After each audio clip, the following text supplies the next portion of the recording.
मैं उत्तराखंड एक्सप्रेस में आप सभी का स्वागत है। मैं हूं नीलू। करते हैं खबरों की शुरुआत। सबसे पहले खबर उत्तरकाशी से ही, जहां के हिमालय के चारधाम की यात्रा भले ही फिलहाल स्थगित कर रखी गई हो, लेकिन कपाट खोलने की तैयारियां शुरू हो चुकी है। बीते वर्ष की तरह इस बार भी श्रद्धालुओं की मौजूदगी के बिना ही चारों धाम के कपाट खुलेंगे। सबसे पहले अक्षय तृतीया पर्व पर आज दोपहर 12:15 बजे यमुनोत्री धाम के कपाट खोले जाएंगे, जिससे पहले सुबह 9:15 बजे देवी यमुना की उत्सव डोली अपने शीतकालीन गद्दी स्थल खरसाली यानी खुशीमठ से अपनी भाई शनि महाराज की अगुवाई में यमुनोत्री के लिए रवाना होगी। वहीं गंगोत्री धाम के कपाट 15 मई सुबह करीब 7:30 बजे खोले जाएंगे। इससे पूर्व आज 11:45 पर मां गंगा की उत्सव डोली अपने शीतकालीन प्रवास स्थल मुखबा से पहले पड़ाव स्थल भैरव घाटी के लिए रवाना होगी। यहां रात्रि विश्राम के बाद 15 मई सुबह 5 बजे डोली गंगोत्री के लिए प्रस्थान करेगी और ठीक 7:30 बजे अक्षय तृतीया की उदय बेला पर मंदिर के कपाट खोल दिए जाएंगे।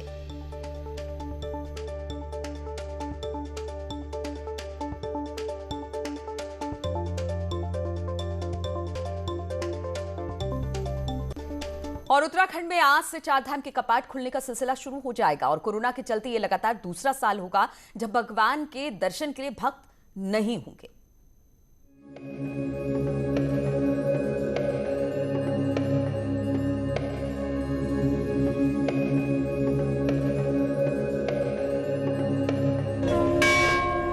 शुक्रवार को यमुनोत्री धाम के कपाट पूरे विधि विधान और मंत्रोच्चार के साथ खुलेंगे। फिर 15 मई को गंगोत्री, 17 मई को केदारनाथ और 18 मई को बद्रीनाथ के कपाट खुलेंगे। लेकिन तीर्थ पुरोहित उदास भी हैं और मजबूर भी, क्योंकि लगातार दूसरी बार कपाट तो खुलेंगे, लेकिन कोरोना की वजह से भक्तों की भीड़ नहीं होगी। तो एक आदमी का, चाहे वो चाय का खुमचा वाला हो, चाहे वो छोटा ढाबा वाला हो, चाहे वो बड़ा व्यवसायी हो, चाहे बड़ा होटल हो, चाहे छोटा होटल हो, हमारे तीर्थधामों से जुड़े हुए पंडा पुरोहित हैं, डंडी कंडी वाले हैं, पूजा व्यवस्था के जो निर्वहन के लिए पुजारी समुदाय है, हकूकधारी है, और ये तमाम लोग हैं उस व्यवस्था से जुड़े हुए हैं। चाहे वो मंदिर की व्यवस्था किसी न किसी रूप में माला वाला है, तुलसी वाला है, हर एक आदमी की आजीविका जुड़ी। और ये बहुत बड़ा गंभीर संकट एक प्रकार से उत्तराखंड के चार धाम से जुड़े हुए जितने भी लोग हैं उनके सामने एक आजीविका का संकट आ गया है। साल 2020 में जुलाई महीने में मंदिरों के कपाट खुले थे और पूरे सीजन में सिर्फ 3,10,000 यात्री ही आए थे। लेकिन इस बार हालात ज्यादा खराब हैं और ऐसे में यात्रा कब शुरू होगी, सरकार फिलहाल ये बताने की स्थिति में नहीं है। वहीं कांग्रेस की मांग है कि जिन लोगों की कमाई सिर्फ यात्रा पर टिकी है, उनके लिए पैकेज घोषित किया जाए। मंदिरों के धामों के कपाट समय पे खुलने का निर्णय लिया गया था और तीर्थ पुरोहित लगातार पूजा करते रहेंगे, लेकिन यात्रियों को दर्शन की अनुमति नहीं है, क्योंकि जो हालात हैं संक्रमण के, उसको इस समय हमारा प्रयास ये है, जिस तरह ये 18 तक का भी पहले फेज का हमने भी कर्फ्यू इम्पोज किया है पूरी स्टेट में, प्रयास ये है कि किस तरह चीन टूटे। सरकार को चाहिए कि इस चारधाम यात्रा में जो हमारे टैक्सी मैक्सी वाले हैं, हमारे रिवर राफ्टिंग से जुड़े हुए लोग हैं, होटलियर्स से जुड़े लोग हैं, छोटे व्यापारी हैं, उनको बहुत बड़ा नुकसान जो है आर्थिक रूप से होगा। सरकार उनके लिए कोई पैकेज दे, उसकी घोषणा करे। चारधाम की यात्रा उत्तराखंड की पहचान भी है और लाखों लोगों की रोजी रोटी का जरिया भी। पर फिलहाल 2 साल से कोरोना महामारी चारधाम यात्रा पर भारी पड़ रही है। न्यूज़ 18 के लिए देहरादून से दीपांकर भट्ट की रिपोर्ट।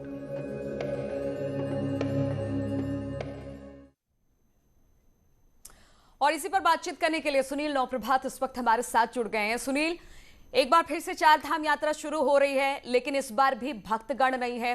किस तरह की तैयारी, क्योंकि आज कहा जा रहा है कि 12:15 बजे के आसपास यमुनोत्री धाम के कपाट खुलने वाले हैं, तो किस तरह की तैयारी इस पूरे चारधाम यात्रा के लिए?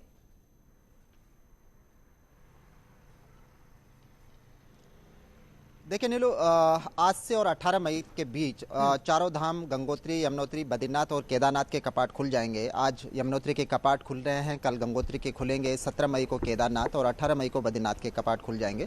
लेकिन इस बार कोविड का जिस तरह से संक्रमण बढ़ा है, उसको देखते हुए सरकार ने चारधाम यात्रा को स्थगित कर दिया है और ये कहा गया है कि केवल मंदिरों में पूजा पाठ होगा, जो वहाँ के पंडा पुरोहित हैं वो पूजा पाठ करेंगे। इसके अलावा श्रद्धालुओं के लिए पूरी तरह से मनाही है चारधाम यात्रा के लिए। उन पर बैन है। लेकिन इससे नीलू जो अभी हम बात कर रहे थे कि इससे जो टूरिज्म इंडस्ट्री है, करीब ये माना जाता है कि चारधाम यात्रा के इस पूरे उससे करीब 7 से 8 लाख लोग सीधे तौर पर जुड़े हुए हैं।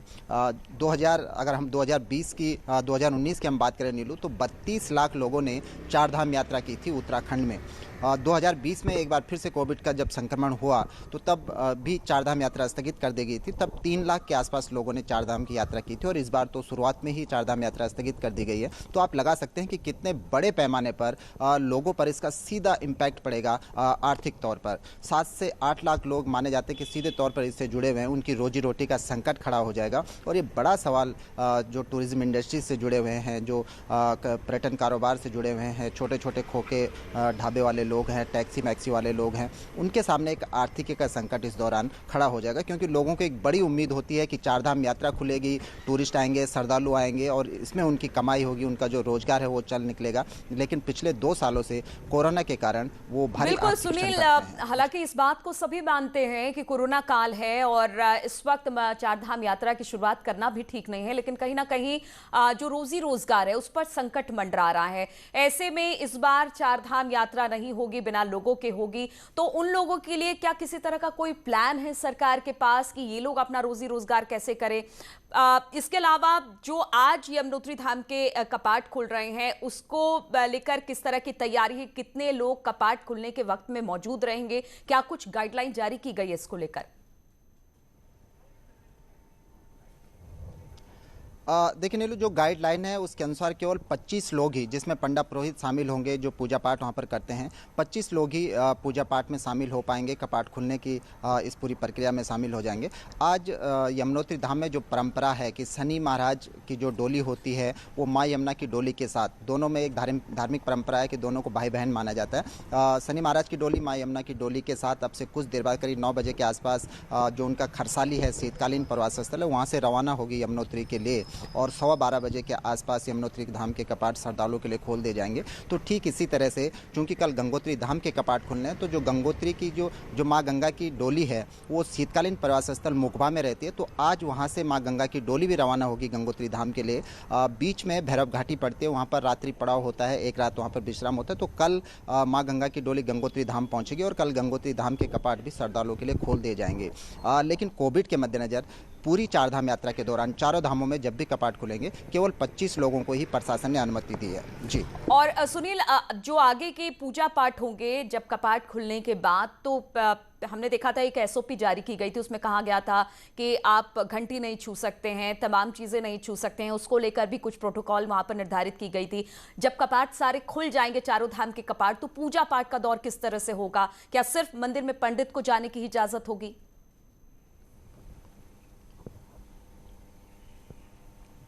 देखिए, अभी तक जो एसओपी जारी की गई है उसके अनुसार तो यही है कि केवल पंडा पुरोहित ही वहाँ पर रहेंगे। चारधाम यात्री खासकर वहाँ पर दर्शन के लिए यात्री नहीं जा पाएंगे चारों धामों में। लेकिन ये हो सकता है कि जो लोकल लोग होते हैं उनका जाना हो आना जाना लगा रहता है, तो उनके लिए ये तमाम गाइडलाइंस हैं कि वो घंटी नहीं छुएंगे या टीका नहीं लगेगा। ये सारी चीज़ें वहाँ पर ये एहतियात बरतने होंगे। और जो चारधाम मंदिर समितियाँ, उनको भी कहा गया है कि पूरे सोशल डिस्टेंसिंग के साथ कोरोना से बचते हुए अपने पूजा पाठ करें।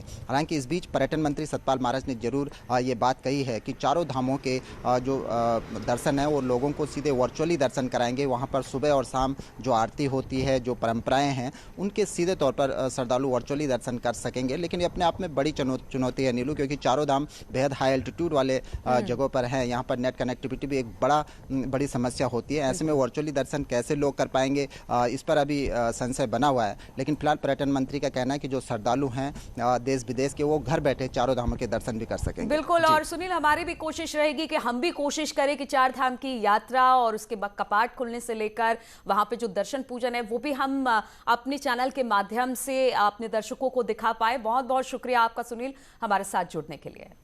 और उत्तराखंड के पूर्व मुख्यमंत्री त्रिवेंद्र सिंह रावत अपने एक और बयान को लेकर फिर चर्चाओं में आ गए। सोशल मीडिया पर त्रिवेंद्र सिंह रावत का बयान खूब वायरल हो रहा है। बयान में पूर्व मुख्यमंत्री ने कहा कि कोरोना वायरस प्राणी है, उसे भी जीने का अधिकार है। हम अपने को ज्यादा बुद्धिमान समझते हैं, हम ही सबसे ज्यादा बुद्धिमान हैं, लेकिन वो प्राणी भी जीना चाहता है, उसको भी जीने का अधिकार है। हम उसके पीछे लगे हुए हैं, वो अपना रूप बदल रहा है, वो बहरूपिया हो गया है।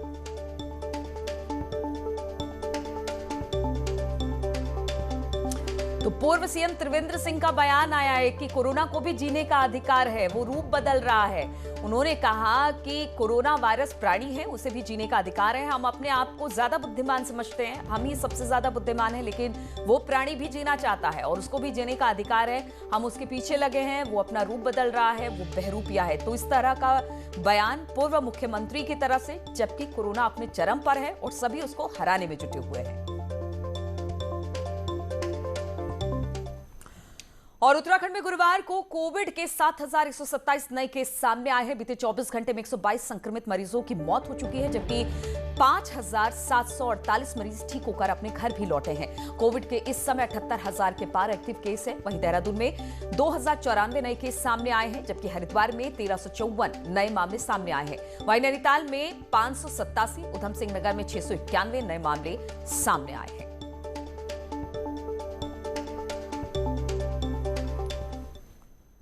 और कोरोना की दूसरी लहर उत्तराखंड के लिए चुनौती बनती जा रही है। कोरोना सुदूर गांव तक पहुंच चुका है, जहां ना टेस्टिंग की सुविधा है और ना ही हॉस्पिटल की।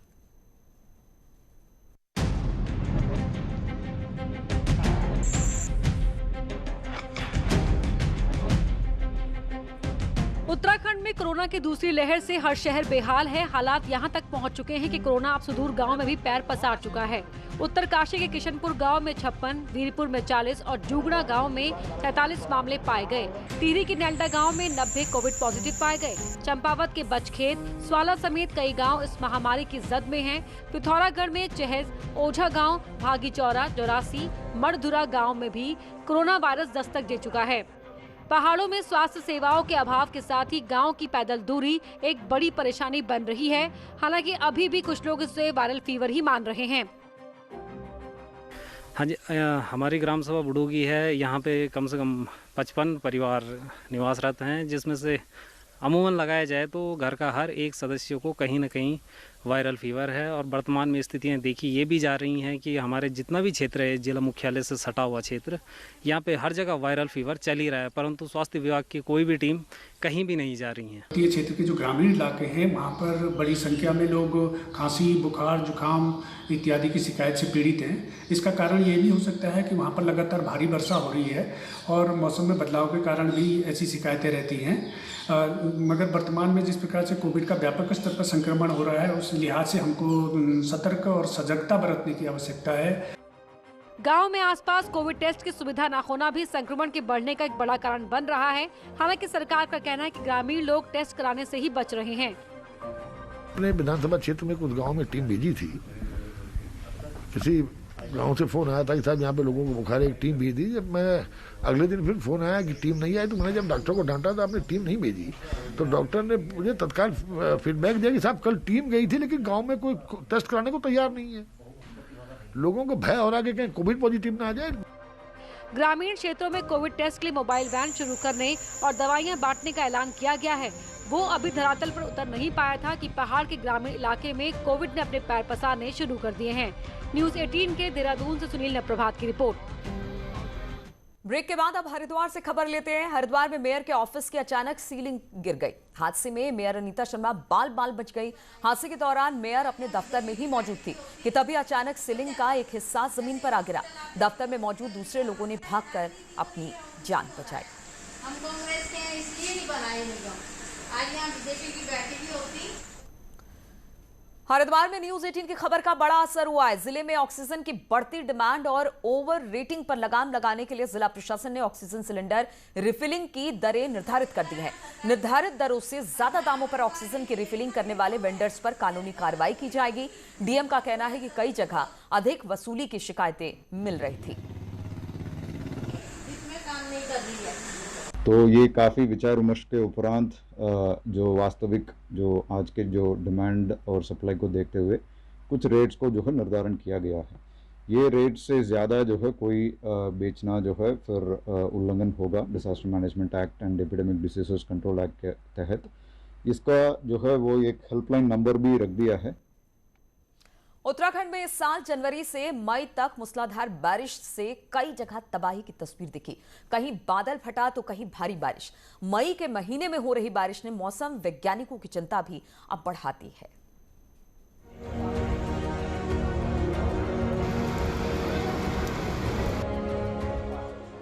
उत्तरकाशी, रुद्रप्रयाग, देवप्रयाग और बुधवार को कैंची धाम में बादल फटने की घटना से उत्तराखंड पर आपदा के संकट की दोहरी मार पड़ी है। गनीमत इस बात की है कि जनहानि नहीं हुई, लेकिन गुरुवार को उत्तरकाशी के लिवाड़ी गांव में गिरी आकाशीय बिजली में 5 लोग घायल हुए हैं।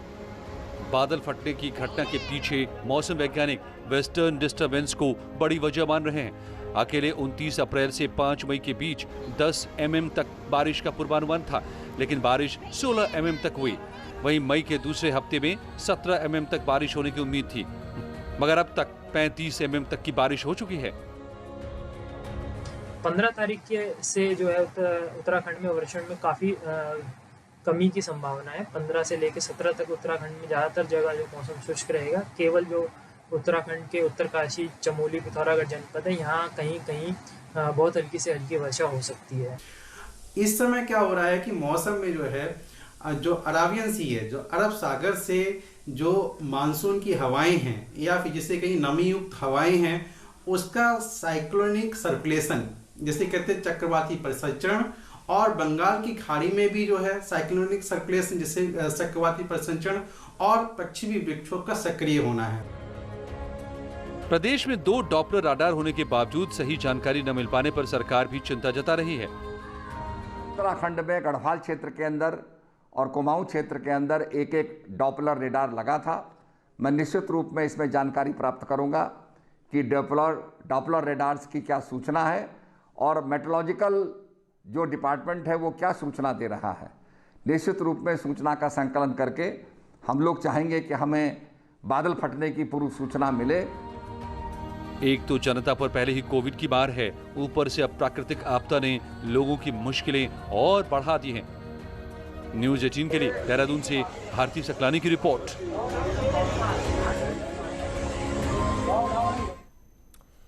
तो पहाड़ों की खबरों में फिलहाल इतना ही। रुकेंगे छोटे से ब्रेक के लिए, लेकिन ब्रेक के बाद भी लगातार खबरों का सिलसिला यहां जारी है।